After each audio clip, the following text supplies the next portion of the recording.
Sa bawat hakbang, ako'y naguguluhan. Tulad ng hangin, ako'y nawawala. Pait ng buhay, akong tinatamaan. Lord, saan ako patutungo? Anong gagawin ko? Lord, sa bawat... Hey, God's morning po mga kapatid. Isang mapagpalang umaga po sa ating lahat. At ngayon po ay araw ng Thursday, no?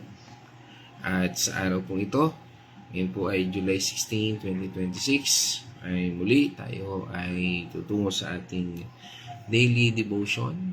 At tayo po ay pag-aaralan po natin ang talata mula sa Ephesians chapter 6, verse 13.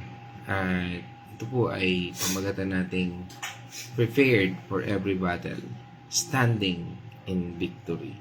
At ngayon po sa ating pong pagpapatuloy, tayo po ay muli sasamahan ng ating partner para ho basahin ang talatang ito.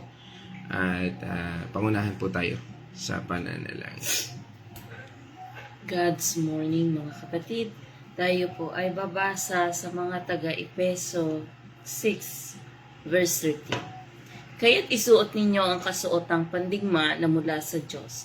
Sa gaynon, makakalaban kayo kapag dumating ang masamang araw na sumalakay ang kaaway, upang pagkatapos ng labanan ay matatag pa rin kayong nakatayo. Tayo po ay manalangin. Hallelujah, Lord. Maraming salamat, Panginoon, sa panibagong umagang ito na pag-aaralan muli namin ang iyong mga salita, Panginoon. Samahan mo po kami, Panginoon, na patuloy na pagnilayan ng iyong mga salitang ito. Isuot niyo po sa amin ang inyong buong kausuotan, Panginoon. Kapag dumating ang pagsubok, hawakan niyo po kami upang manatili kaming matatag sa inyo, Panginoon. At patuloy niyo pong palakasin ang katawan ng bawat isa na nakakarinig ng iyong mga salita. At ganoon din po ang lahat ng makakapanood nito, Panginoon. Maraming salamat po. In Jesus' name, Amen. Amen. Pagkain ating Panginoon Diyos, no? At sabi nga, ulitin ko po, ating title ngayon, ating pamagat ng ating title ngayon ay Prepared, no? Nakahanda sa labanan. Prepared for every battle. Ano man ang labanan? Standing in victory. Nakatayo ng isang, sabi nga ay tagumpay, no? Kaya nga po, isang mapagpalang umaga po ulit sa ating lahat, no? For another beautiful day He has given us, no? At dito po ay maaring tayo ay nakararanas, no? Na para bang sunod-sunod ang problema, parang ang bigat ng pakiramdam, no? At sabi nga ay nakakaramdam tayo minsan ng matinding tukso o minsan gusto na lamang nating sumuko. Madalas akala po natin kaya nating harapin ang lahat gamit ang sarili nating lakas. Pero minsan talagang nauubos tayo. But today, God reminds us we don't fight alone and we never have to fall. At dito po sa ating talata, babasahin ko po ulit sa Amplified Version. Ang sabi dito, therefore, put on the complete armor of God so that you will be able to successfully resist and stand your ground in the evil day of danger. No? And having done everything that the crisis demands, to stand firm in your place, fully prepared, immovable, victorious. No? At napakaganda po ng talatang ito. At ito po ay isinulat ni Apostol Pablo habang siya po ay nakakulong sa Roma. Kahit siya po ay nakagapos at nasa gitna ng, sabi nga po, ay sarili niyang pagsubok, no, nagagawa pa rin po niyang ituro, no, ang pinakamahalagang katotohanan para sa bawat mananampalataya. Hindi ang ibang tao ang ating kalaban, tandaan po natin yan, kundi ang mga spiritual na puwersa ng kadiliman na gustong ubusin ang ating pananampalataya, kapayapaan, at relasyon sa Diyos. Sinabi nga po ng mga salita na ito na matapos po niyang ipaliwanag kung sabi nga po ay ano ang bawat bahagi ng baluti ng ating Panginoon Diyos. No, sa mga naunang bahagi nito, sinabi po doon na mayroong sinturon ng katotohanan, dibdib ng katuwiran, sapin, o yung sabi nga ay breastplate, yan, o sapin na mula sa paa ng ebanghelyo, yung boots of salvation, at sabi nga ay yan po ay nagbibigay ng kapayapaan at kalasag ng pananampalataya, the shield of faith, at helmet ng kaligtasan, yan, at espada ng Espiritu Santo, ang salita ng Panginoon Diyos. Ang linya na sinabi doon, therefore, o kaya nga, ay nagpapakita po na dahil sa lahat ng biyaya at katotohanan, ibinigay na sa atin ng Diyos ang tagumpay. At ito po ang dapat nating gawin. Sabi nga, isuot ang kanyang buong proteksyon. At yan ang ninanais po sa atin ng Panginoon. Bakit mahalaga po ito sa atin? Una, malinaw na hindi pisikal na laban ang pinag-uusapan dito, kundi mga espiritual na hamon na nararanasan natin araw-araw. Ano po yon? Takot, pagdududa, tukso, kalungkutan, o mga bagay na sumusubok sa ating pananampalataya. Kaya nga po, ito po ang susi. Hindi po natin kayang manatiling matatag, gamit lang ang sarili nating galing o lakas. Kahit gaano pa tayo, sabi nga ay katapang o kabait, sabi nga babagsak tayo kung sarili lang natin ang ating aasahan. Kaya nga, nagbigay ang Diyos, sabi nga po, di ba, ng kanyang baluti. Hindi dahil sapat tayo, kundi dahil siya ang sapat para sa atin. Ano nga po ba ang ibig sabihin na isuot ang buong baluti ng Diyos? Kapansin-pansin po, di ba? Sinabi niya, isuot. Ibig sabihin, ito ay desisyon. Desisyon mo, desisyon ko. Isang desisyon natin na dapat gawin natin araw-araw. Parang pagbihis natin, di ba, pag tayo po ay nagbibihis tuwing umaga, bago tayo pumasok. At sinabi pa nga po dyan, buong kumpleto. Ibig sabihin, walang kulang, walang bawas. Hindi kalahati, kundi buo. Buo ang buong proteksyon na ibinibigay ng ating Panginoon mula ulo hanggang talampakan. Lahat ng kailangan natin para magtagumpay ay ibinigay na ng ating Panginoon Diyos. Kaya nga po, ang tamang katayuan ng ating pananampalataya, bago pa natin ito pag-usapan yung laban, tandaan po natin ito. Isinuot natin ang baluti hindi para makuha ang pabor ng Diyos, kundi dahil sa Kanya na tayo. Ibig sabihin, save na tayo. Pinatawad na at anak na ng Diyos dahil sa pananampalataya natin sa ating Panginoong Hesus. Ang baluti na ito ay proteksyon natin dahil sa kung sino tayo sa ating Panginoong Kristo. Nakatayo tayo base sa natapos na gawa ng ating Panginoong Hesus.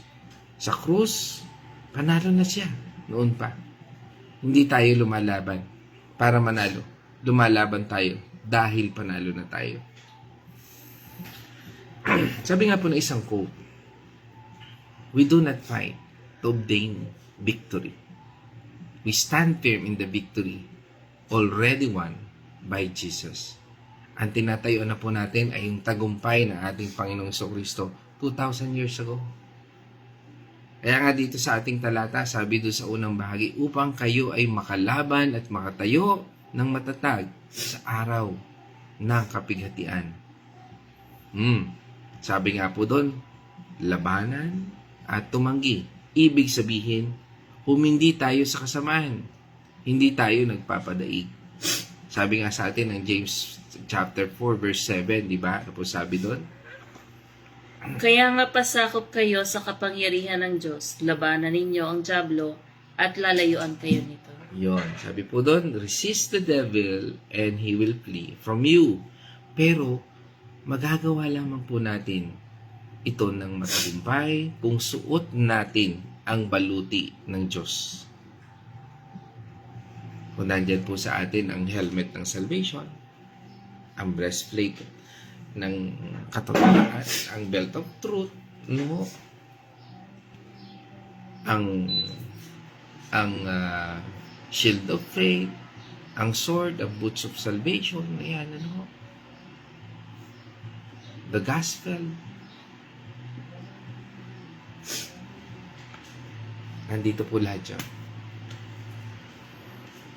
At kung binasa natin, pinag-aralan natin, nasa iyo ang kalasan.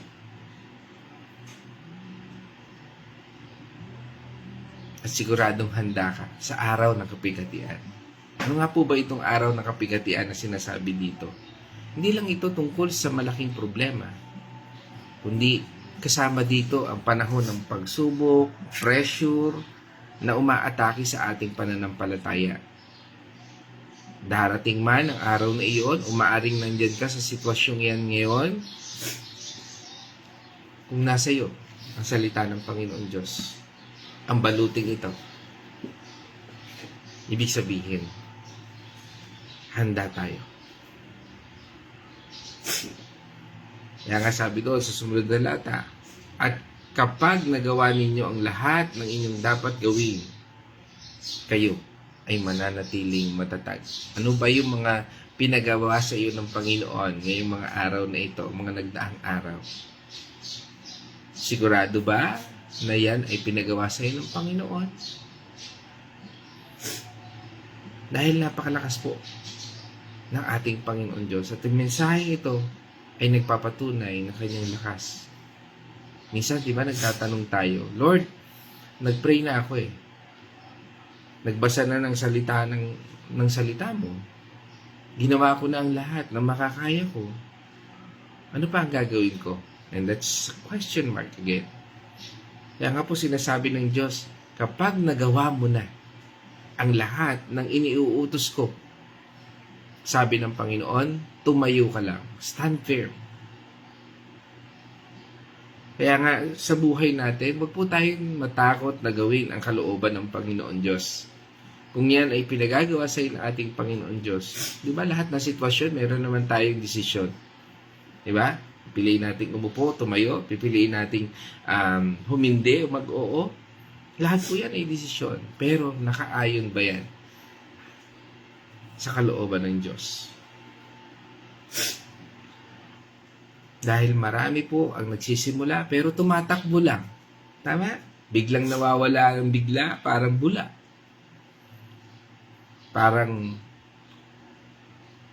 mahilig lang sa simula. Pero pagdating ng panahon, bigla-biglang nawawala. Kaya po, ang isang paalala po sa atin dito ng Panginoon ay huwag tumakbo. Huwag magduda. Huwag sumuko. Ang sabi nga rito, manatiling matatag. Manatili sa iyong pananampalataya, magtiwala pa rin sa Diyos at huwag matitinag kahit hindi pa natin nakikita o ano ang kanyang dahilan sa bawat pangyayari sa ating buhay. Dahil napakaganda po ng pangako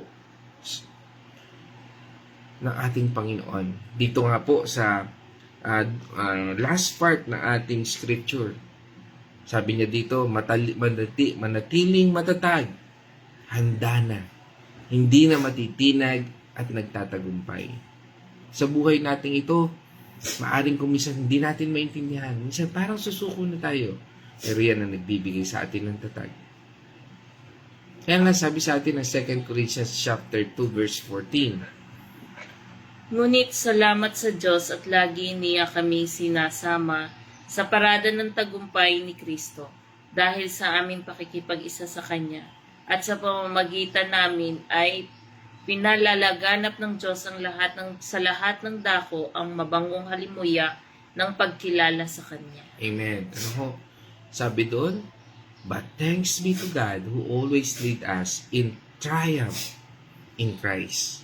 Ibig sabihin, hindi po tayo naglalakad ng nag-iisa o sabi nga ay natalo. Dahil si Lord mismo ang gumagabay sa atin patungo sa tagumpay dahil sa ating Panginoong Hesus na siyang ating tinanggap. Kaya nga sabi sa atin ng ating Panginoong Jesucristo, di ba, doon sa John 16, verse 33. Sinabi ko ito sa inyo upang kayo magkaroon ng kapayapaan sa pakikipag-isa sa akin. Magdanas kayo ng kapighatian sa mundong ito, ngunit tibayan ninyo ang inyong loob, mapagtatagumpayan ko napagtagumpayan ko na ang sanlibutan ito. Amen.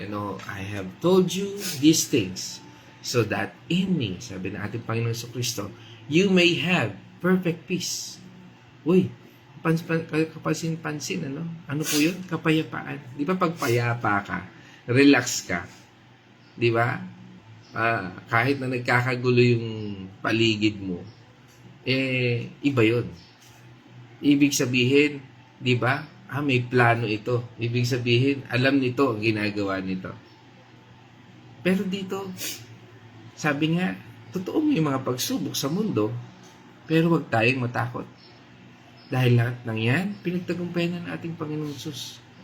At nasa Kanya tayo. Kaya meron tayong kapayapaan at lakas. Kaya nga, patuloy na pinaalala sa atin ng Panginoon, di ba? Sa 1 Peter 5, verse 8 and 9. Maging handa kayo at magbantay. Ang dyablo, ang kaaway ninyo ay parang leyong umaatungan at umaalig-aligit na naghahanap ng masisila. 9. Huwag kayong matakot sa Kanya at magpakatatag kayo sa inyong pananampalataya sa Diyos. Tulad ng alam ninyo, hindi lamang kayo ang nagtitiis ng ganitong kahirapan, kundi pati ang inyong mga kapatid sa buong daigdig. Amen. Sabi doon, be sober, ibig sabihin, well-balanced and self-disciplined. Be alert and cautious all times. Resist him, firm in your faith against his attack. Kailangan po nating maging handa at gising sa mga nangyayari sa ating paligid. Pero matatag tayong, sabi nga, tatanggi sa masama dahil matibay ang ating pagtitiwala sa ating Panginoon Diyos. Mga mahal kong kapatid, kung kailangan, sabi nga ito nung bawat mananampalataya ng panahon noon, lalo na sa panahon natin ngayon. Maraming bagay ngayon ang gustong alisin ang ating pagtitiwala. Mga balita, problema, pagsubok, at maling turo. Pero dahil meron tayong ibinibigay, sabi nga ay ibinigay na kagamitan ng Diyos, ito po yung baluti, hindi tayo madaling matitinag. At hindi po tayo iniiwan ng ating Panginoon Diyos sa laban. Gaya ng pag-aalaga po sa atin ng ating Panginoon Diyos. At noon sa kanila, ngayon, ganun din po ang pag-aalaga sa atin ng Panginoon Diyos. Dahil ang kanyang pangako ay hindi kailanman nagbabago. At ang pagtayo po natin ng matatag ay patunay ng ating pananampalataya. Na kapag nananatili tayong tapat kahit mahirap, pinapakita po natin na mas dakila ang Diyos na nasa atin kaysa sa anumang hamon ng mundong ito. Tayo po ay handa sa lahat ng oras. Hindi kung kailan lang tayo magba-Bible study kapag may problema na. Tama? Ay atin na nga ako ng Bible study kasi may problema na eh. Kaya nga po tayo laging nag-aaral ng salita ng Panginoon Diyos upang tayo ay, sabi nga ay, hindi lahat ng atake ng kaaway ay kaya nating bumangon. Kaya tayo po'y pinaghahanda ng Panginoon. Dahil hindi po natin kailangang maghintay na dumating ang problema bago tayo maghanda. Tuwing umaga, pwede po nating piliing isuot ang lahat ng ibinigay ng Diyos. Sabi nga po, the armor of God is not for decoration. It is for battle. And it never fails. At sabi rin ni Corrie ten Boom, isa sa mga inspirational coach niya, standing firm does not mean nothing will shake you. It means you choose to trust God even when everything around you is shaking. Ganda, no? Sabi doon, standing firm does not mean nothing na hindi na tayo masishaken. It means you choose to trust God even when everything around you is shaking. Na kahit ang lahat na nasa paligid mo ay tila ba nanginginig na. Mga mahal kong kapatid sa Panginoon, sa akin po pagtatapos, tandaan po natin, hindi natin kailangang harapin ang anumang laban ng walang sapat na proteksyon o lakas.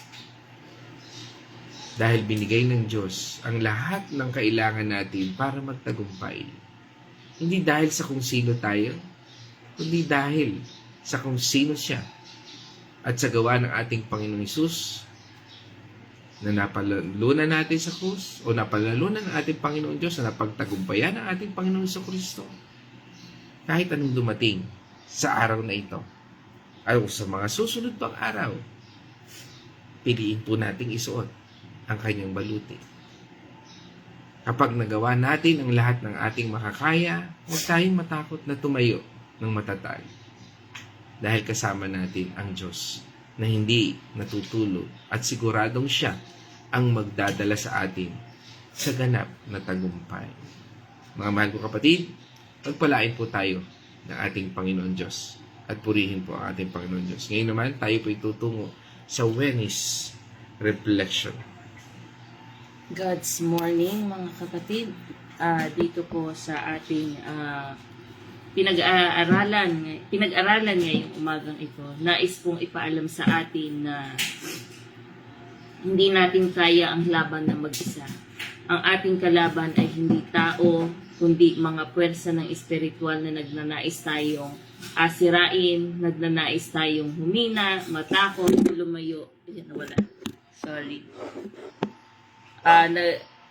Nagnanais na tayo ay humina, matakot at lumayo sa Diyos.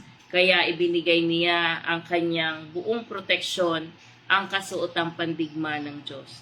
Isuot po natin ito ng buo. Hindi pwedeng kulang, kailangan ang katotohanan, katwiran, kapayapaan, pananampalataya, kaligtasan, at salita ng Diyos ay laging buhay sa ating puso at sa ating mga pang-araw-araw na buhay. Yung pong pag-aaral ng salita ng Biblia, ito po ay mas nakakatulong sa atin. Ito po yung sinasabi na baluti ng katotohanan. Ito po yung mga sandata ng kasuotan. Kasi dito po nabubuksan ang ating mga kaisipan, dito po napoprotektohan ang ating mga kaisipan, puso. Kaya po dapat patuloy nating pag-aralin ang salita ng Biblia at dito po natin matututunan ang katotohanan na kailangan natin upang mapagtagumpayan natin ang gawa ng kaaway.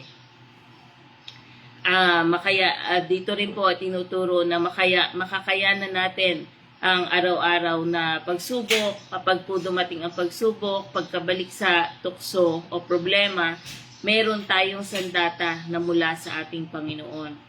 Dito din po ay natutunan natin na nagagawa nating maging matatag at nananatili sa ating Panginoon. Ang tunay na tagumpay ay hindi laging pagkapanalo agad, kundi ang hindi pagsuko at pananatiling matatag sa Diyos kahit tayo ay nahihirapan na. Patuloy nating pag-aralan ang salita ng ating Panginoon sapagkat ito po ang magiging sandata natin. Huwag tayong umasa sa sarili nating lakas at ang ating katatagan ay galing lamang sa kapangyarihan ng ating Panginoon. Wala pong magagawa ang ating sariling lakas kung wala ang ating Panginoon. Kaya patuloy po tayo manahan sa presensya ng ating Panginoon. So, yun lamang po. Maraming salamat po and God bless sa inyong lahat. Amen. Praise God. No? At sa ating pong yan. No? Ayan. Okay. So, sa ating pong pagtatapos, ano, medyo malungkot nga lang po, ano, dahil ang isa nating kapatid ay nasa piling na ni Lord, ano ho. Nag-pray natin. Oo. At isang sa ating pong pagtatapos, nais ko pong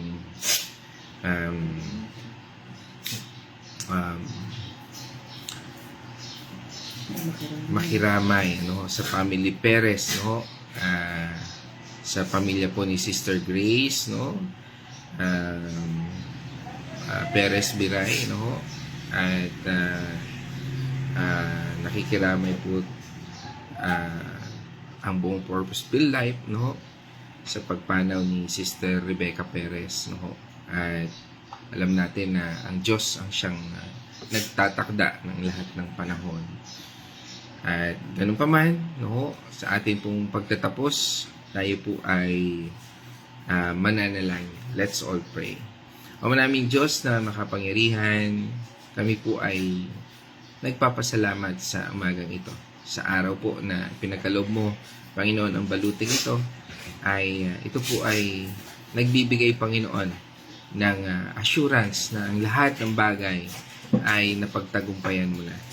At sa mga baluting ito na ninanais mong isuot namin ay nagpapatungkol, Panginoon, upang kami ay maging matatag, O Lord, na huwag, Panginoon, magpadaya sa kaaway at patuloy, Panginoon, namin tindigan ang pananampalatayang pinagkaloob mo sa bawat isa sa amin. Sa lahat ng ito, Panginoon, kami po ay nakikiramay sa pamilya Perez, O Lord, at sa pagkapanaw po ni Rebecca Perez, O Lord, ni Ate Rebecca, O Lord. Patuloy na idinadalangin namin, Panginoon, ang lakas sa buong pamilya ng Perez family, O Lord, at lalo na kay Sister Grace, O Lord, at sa kanyang buong pamilya, at patuloy na idinadalangin namin, Panginoon, ang iyong pagbibigay ng lakas at yakap, Panginoon, sa buong pamilyang ito. Salamat po, Panginoon, sa buhay ni Ate Rebecca, O Lord, at patuloy na idinadalangin namin ang purihan, O Lord, at ang patuloy na patnubay mo sa pamilyang ito. At ganoon din, Panginoon, kami po ay nagpapasalamat sa bawat isa na narito ngayon, O Lord, mga kapatid namin na amin po, Panginoong nakasama sa God's morning na ito.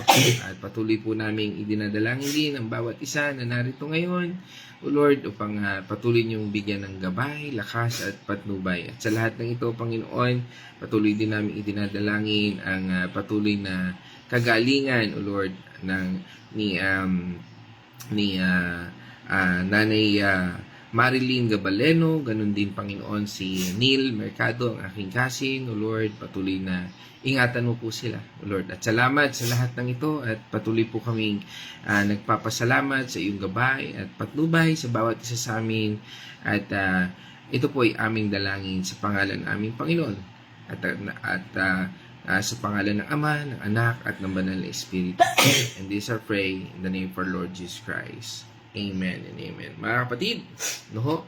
Hindi ko pala nabati isa-isa, ano?